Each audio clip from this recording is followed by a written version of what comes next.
देख रहे हैं एमपी न्यूज। आपके साथ मैं हूं नम्रता बुंदेला। एमपी न्यूज के खास कार्यक्रम में आपका स्वागत है।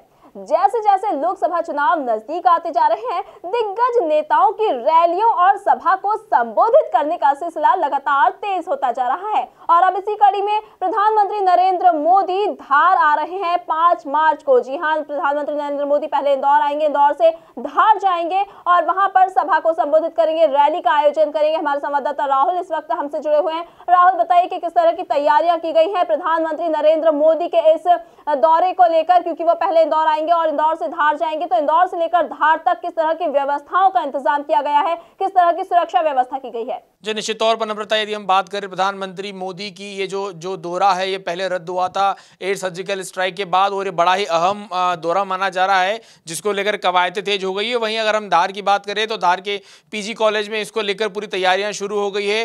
प्रधानमंत्री मोदी की सुरक्षा को चाक चौबंद रहे हैं, उसके लिए 3000 से अधिक जो जवान है वहाँ तैनात रहेंगे। सारी टीमें सब कुछ तैनात रहेगा, सीसीटीवी कैमरे से इसकी निगरानी रखी जाएगी। और बात आपने कही कि जो इंदौर से लेकर उज्जैन तक की बात है, तो जिस प्रकार से प्रधानमंत्री मोदी का प्रोटोकॉल होता है, प्रोटोकॉल की तरफ फॉलो वाहन के दौरान प्रधानमंत्री मोदी कड़ी सुरक्षा के बीच यूं कहें कि धार पहुंचेंगे। धार में एक बड़ी सभा को संबोधित करेंगे। ये पूरी सभा लोकसभा चुनाव को लेकर यूं कहें कि एक भारतीय जनता पार्टी का मालवा के अंदर शंखनाद होगा।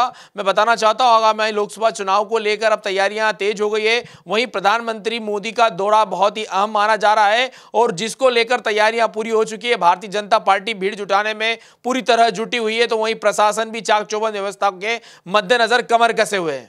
जी बिल्कुल, तो प्रधानमंत्री नरेंद्र मोदी के दौरे को लेकर किस तरह से तैयारियां की जा रही है, सारी जानकारी आपको हमारे संवाददाता राहुल ने दी है। लेकिन राहुल, इसके आगे एक सवाल और सामने आता है कि अब प्रधानमंत्री नरेंद्र मोदी धार तो आ रहे हैं, वहां पर संबोधित करेंगे वो कई तरह से, और क्योंकि अब मोदी लहर भी वापस आती दिख रही है एयर स्ट्राइक होने के बाद, तो किस तरह की ये रणनीति रहेगी प्रधानमंत्री नरेंद्र मोदी की, या कहें कि बीजेपी की, कि वहां पर बहुमत से फिर से बीजेपी को जीत दिलाई जाए? क्योंकि अभी देखा था कि विधानसभा चुनाव के दौरान वहां पर कांग्रेस का ज्यादा बहुमत रहा है। जी निश्चित तौर पर नम्रता, यदि हम बात करें धार की, तो विधानसभा चुनाव में भारतीय जनता पार्टी को करारी शिकस्त का सामना करना पड़ा है। विधानसभा धार की 7 सीटों में से 6 में कांग्रेस को जीत मिली थी। वहीं भारतीय जनता पार्टी को केवल 1 सीट से ही संतुष्ट होना पड़ा था। तो इस लिहाज से बड़ा ही महत्वपूर्ण दौरा माना जा रहा है और सोची समझी रणनीति के तहत धार से, जो कि आदिवासी बाहुल्य के जितनी भी सीटें हैं, उनको सीधे प्रभावित करने के मद्देनजर प्रधानमंत्री मोदी को लाया जा रहा है। और मैं आपको बताना चाहूंगा, धार में